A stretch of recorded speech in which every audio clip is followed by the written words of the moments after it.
Oi, gente, tudo bem com vocês? Estou aqui de volta, continuamos ainda à distância, né? Porque não foi possível ainda em agosto a gente retomar lá na escola, continuar lá com as aulas presenciais, então a gente vai continuar com esse modelo ainda, o REAMP, que é a distância, certo?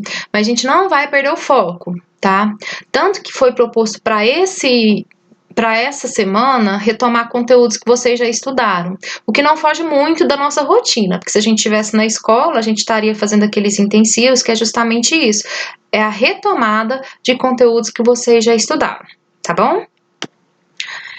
Antes disso, eu queria comentar com vocês a atividade da semana passada, né? Que foi proposto um formulário que vocês respondessem questões relacionadas ao conteúdo que a gente estudou no segundo bimestre. Então, estou muito feliz porque eu tive a participação de 77 alunos dos terceiros, né? Lembrando que alguns não responderam e é muito importante que vocês respondam, que essa participação ela vai compor a nota de vocês, tá certo? Então, tá aberto ainda, por acaso quem não respondeu, corre lá e responde que ainda vai valer, tá bom? Então, eu fiz uma análise em cima desses alunos que já responderam, né? Foi um aproveitamento muito bom, tá? Porque a maioria deles tirou uma nota acima de 7 pontos. Então, das 10 questões que foi proposta, a maioria acertou acima de 7. Então, deu um aproveitamento muito bom. Eu tenho relatório individual lá de todo mundo, o tempo que gastou para fazer. Se alguém quiser, é só me procurar que eu passo para vocês, tá certo?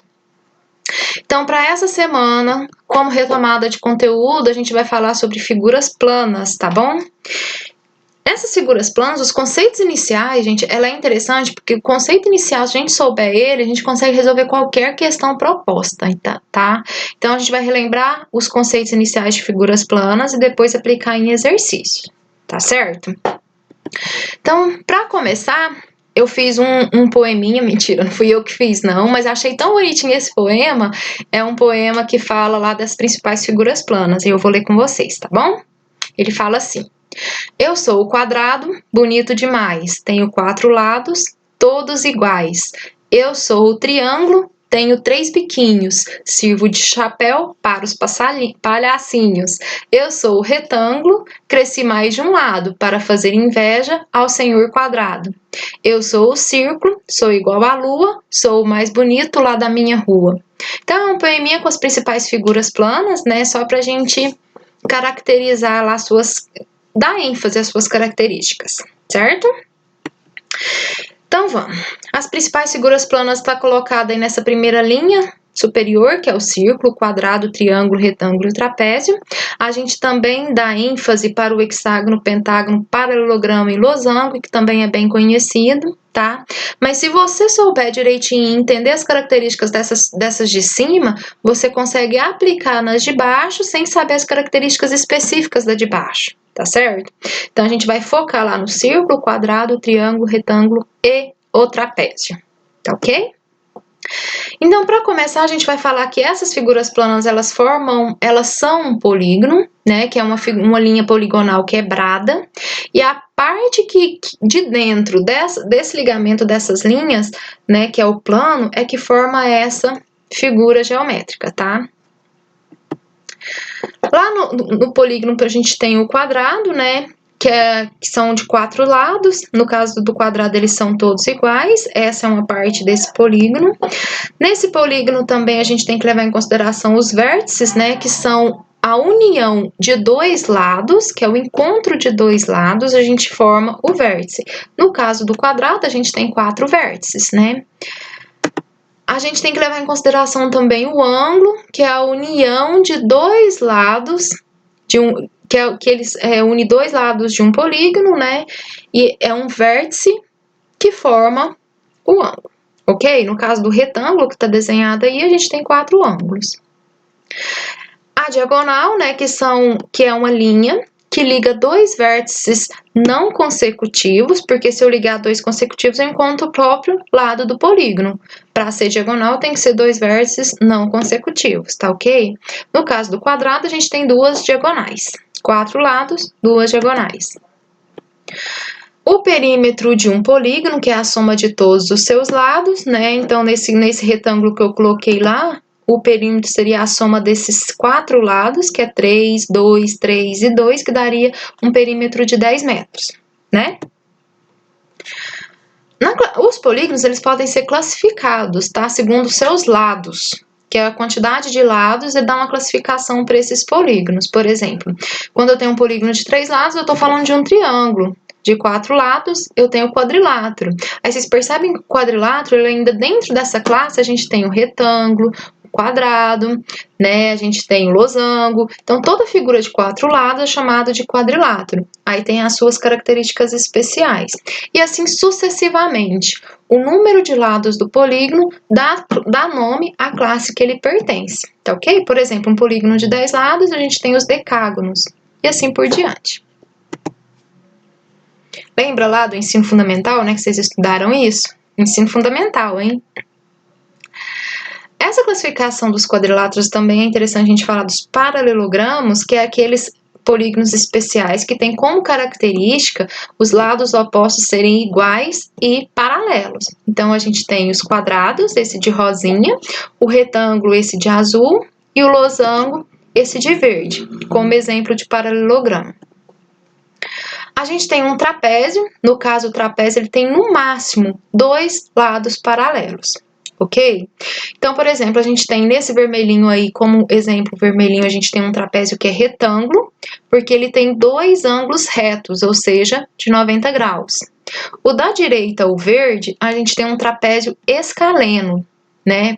Ele é escaleno porque todos os 4 lados e os 4 ângulos desse trapézio são diferentes.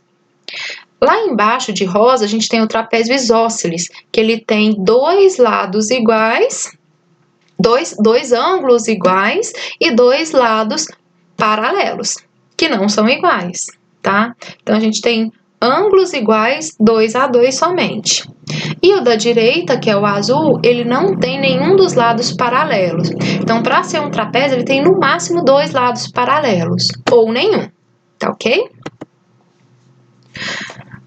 Os triângulos têm uma classificação muito característica e muito usada, né? Então, por exemplo, quanto aos lados, esse triângulo pode ser classificado como equilátero, quando seus 3 lados são iguais, ou isósceles, quando seus 2 lados são iguais, ou escaleno, quando os 3 lados são diferentes, ou seja, desiguais, ok? E esses triângulos também podem ser classificados quanto aos seus ângulos. Por exemplo, a gente tem o triângulo que é retângulo, que tem um lado que é um ângulo reto. A gente tem o triângulo acutângulo, que tem 3 ângulos agudos, ou seja, menor que 60 graus. E a gente tem o triângulo obtusângulo, que tem um ângulo obtuso, que é maior do que 90 graus. Tá certo? Quando a gente fala também de figuras planas, a gente tem que levar em consideração a sua área, né? Que a área é como se fosse o preenchimento daquele polígono lá de dentro. A área do quadrado, por exemplo, é só a gente multiplicar o seu lado 2 vezes. Nesse caso, eu teria uma área de 16 metros quadrados, porque seria 4 vezes 4. No retângulo, a área é base vezes a altura. Então, seria 8 vezes 4, nesse exemplo, que daria 32 metros quadrados. No triângulo, a área é a base vezes a altura dividido por 2. Nesse exemplo, eu teria 4 vezes 7, que dá 28. 28 dividido por 2 dá 14 metros quadrados, ok? No paralelogramo, ele é igual ao retângulo, que é base vezes a altura. Nesse exemplo, dá 8 metros quadrados. Tranquilo, não é? A circunferência deve estar bem fresquinha na cabeça de vocês, que a gente retomou, que a gente estudou a circunferência no primeiro bimestre, né, em geometria analítica. Então, as características principais da circunferência é o centro, como o próprio nome diz, que é um pontinho lá que se equidista de qualquer equidista que tem a mesma distância, de qualquer ponto pertencente a essa circunferência. O raio, que seria o valor que seria essa distância, o valor dessa distância do centro a um ponto da circunferência. O diâmetro é eu ligar dois pontos pertencentes a essa circunferência, que passa pelo centro. E a corda é eu ligar esses dois pontos de uma circunferência e que não passa pelo centro. Então, a corda, a gente tem infinitas cordas, né? A gente tem muitas cordas numa circunferência, mas o diâmetro a gente tem um só. Tá ok? O valor do diâmetro é um só, mas a gente tem cordas de diferentes valores em uma circunferência. E o círculo seria, na verdade, o interior dessa circunferência, né? Que é que tem as mesmas características, que é a corda, o diâmetro, o centro e o raio. Tranquilo?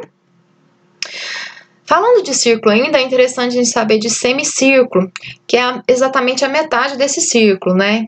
Então, a gente vai pegar, como está desenhado lá no primeiro desenho da esquerda, a gente tem lá pintadinho, vocês viram que marcou o diâmetro dessa circunferência e a gente pintou acima, né? Então, isso é um semicírculo. O setor circular, ele é formado por dois raios, tá? Dois quaisquer raios, tá vendo? O centro, a gente parte do centro, marca dois raios quaisquer da circunferência e a gente chama de setor circular. E o segmento circular também é formado por uma corda, só que essa corda não é o diâmetro, tá certo? Então, é formado por essa corda e a gente consegue tirar um segmento circular de lá, ok?